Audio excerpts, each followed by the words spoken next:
back, ladies. My, can you believe this is video 209? And can you believe that we are not even halfway through our unit on osteoporosis? Aren't you glad I realize how little you know about this stuff? And aren't you glad that I'm determined to arm you with everything you need to know in order to prevent both osteoporosis itself and the fractures that can result from it? This osteoporosis unit started way back in video 196.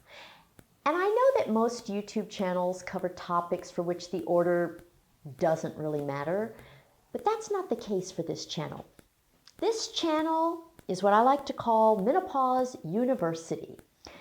Some of my viewers may have tuned into this channel for the very first time because of the title of this video, which is Premature Menopause and Osteoporosis. And I am thrilled that you're here because the impact of premature menopause on osteoporosis is huge. But osteoporosis isn't the only thing you need to know about if you have had premature menopause. And I hope that watching this video will induce you to go back to the very first video and watch them all in order.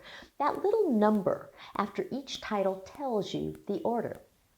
Alternatively, you can go to my website, which is menopausetailer.me, and click on the YouTube video tutorial tab. There you'll see all the videos lined up in order, and you can just click on the thumbnails and watch them. In my book, today's material is not isolated as a separate topic, but it is included in chapter 29 on osteoporosis in both the first edition and the second edition. Premature menopause is so much more important than most women realize. It changes your entire future in more ways than you can possibly imagine. So even if you think you know all about premature menopause, please stay tuned to learn about this impact on your bone that it has. And if you don't need this information for managing your own menopause, share it with a woman who does. I always start at the beginning, assuming you know nothing. And I address the topic step by step. And that way, I won't skip anything. And since there are so many misconceptions about everything pertaining to menopause, it ensures that I'll clear those up in the process. So we'll start with the definition of premature menopause. This will be a little bit of a review for those of you who dutifully watch my videos in order. Premature menopause is when you have your last period before the age of 45. It's premature because the average age of the last period is 51. So premature menopause constitutes a 6-year head start. Now, since we're in the middle of a unit on osteoporosis, this video will only address the effect of premature menopause on osteoporosis. There are many, many more aspects of premature menopause beyond those on your bones. Way back in video 134, entitled What's So Special About Premature Menopause, I explained why it's better to use the age of 45 for defining premature menopause than it is to use the age of 40. However, some people still use the age of 40. And unfortunately, the osteoporosis studies use the age of 40 to study the effect of premature menopause on your bones. And it's unfortunate because it overlooks a whole lot of women who become postmenopausal between the ages of 40 and 45. But premature menopause affects many more things than just your bone. So if you had your last period before the age of 40 or 45, do not assume that this is the only information you need to successfully manage your menopause. In the previous osteoporosis videos, I've taught you a lot of basic principles. And I'm going going to use them as the format for explaining why premature menopause is so critical to osteoporosis. The first principle is what I taught you in video 196, that osteoporosis means bone loss. But the key is that bone loss starts when you lose your estrogen. And your last period marks the time when you lose your estrogen. What this boils down to is the fact that your premature menopause is due to loss of estrogen that occurs earlier than it should. And when you lose your estrogen early, you start losing bone early. So, when your estrogen well runs dry, the whole well starts to crumble. The second principle pertains to how quickly you lose bone when you have premature menopause. I discussed this in video 200.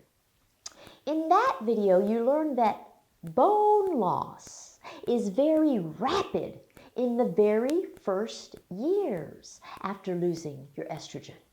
You lose 2% of your bone each year in the first 5 years, and then you lose 1% of your bone every year after that. With premature menopause, you start losing bone at a much younger age, which means you become deficient in bone much earlier in your life, and you continue to lose bone for a much longer time. The third principle you've learned is that osteoporosis is much more common than people realize. It's not the exception, it's the rule. Do not assume that you will be spared, especially if you're prematurely postmenopausal. In video 198, you learned that osteoporosis is very uncommon before the age of 51. But after that, it starts to skyrocket simply because it's inextricably linked to estrogen loss. In that video, I showed you this graph. It shows that when menopause occurs at the average age of 51, hardly any women have osteoporosis before that age. But boy, do things change quickly after that. The incidence starts climbing right away. By age 65, you already have a 20% risk. At age 75, it's 50%, and at age 85, it's 70%. But if you have premature menopause, the whole process starts earlier. So here's what you get instead.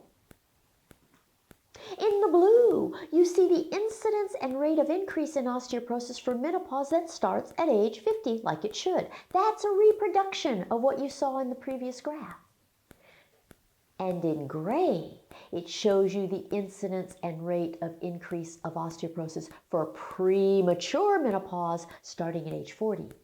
Do you see how much earlier you reach a very high incidence of osteoporosis? So you get a head start on osteoporosis with premature menopause, but it's not the kind of head start you want.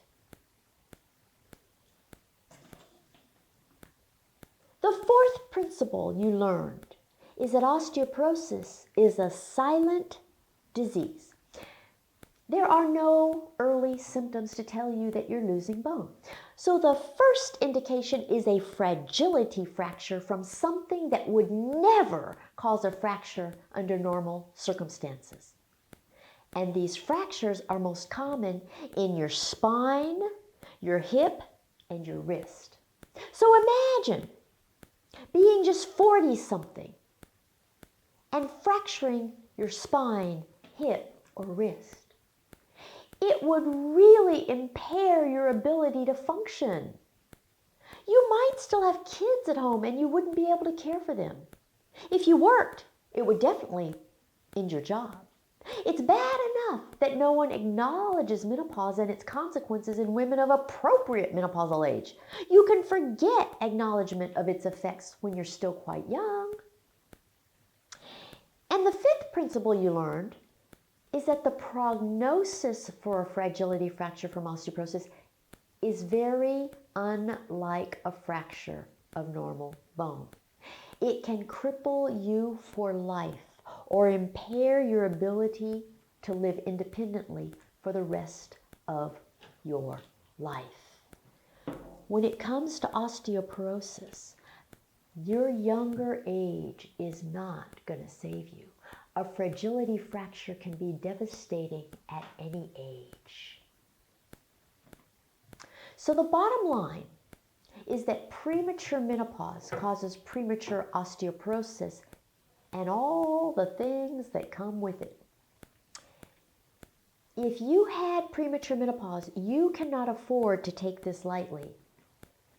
In videos 205 through 208, I taught you all about the central DEXA device for measuring your bone density. It can tell you if you're losing bone. But I also taught you that the guidelines designate age 65 as the age for getting your first bone density test. I want you to hear me loudly and clearly. If you had premature menopause, do not wait until age 65 to get your first bone density test. In fact, no woman should wait until age 65. Even if you have to pay for it yourself, get your bone density tested when you first become postmenopausal, regardless of your age at the time. And then get it every year or two after that. So just remember to get your first bone density test when you have your last period. You must stay on top of bone loss. If you don't, you could have advanced osteoporosis before you even diagnose it. This is something I encounter all the time with women who have had premature menopause. Medical professionals are not telling them the consequences of their premature menopause on their bones. It is not okay to just exercise and get your calcium and vitamin D. You must monitor your bone. And in the next several videos, I'll be presenting all your options for preventing and managing osteoporosis in every category: diet, lifestyle, vitamins, minerals, supplements, herbs, hormonal replacement, non-hormonal medications. Knowing these options and the differences in their effect on your bone could literally save your life. So be sure to continue watching these videos in order to learn what you need to know. And if you haven't watched the videos that precede this one, you now see how each one has contributed to what I presented here today. That's the way this education works. It's like learning to read. You have to learn the alphabet first. So please, please don't cheat yourself. If you don't want to watch the videos, you can schedule a one-on-one consultation with me at MenopauseTaylor.me. It's a shortcut to learning everything you need to know. I am very dogmatic about making sure women who have premature menopause don't get osteoporosis and don't get overlooked. The take-home message is that premature menopause causes premature osteoporosis, fractures, and permanent disability at a very early age if you don't know how to prevent it. Okay, ladies, that's it for today. Next week, I'll address the question of why are so many women unaware that they have osteoporosis? And I think you'll find that very interesting. Until then, subscribe if you haven't already. Follow me on Facebook, Twitter, and Instagram. Go to my website to schedule a consultation at MenopauseTaylor.me. And take care until we meet again. Bye.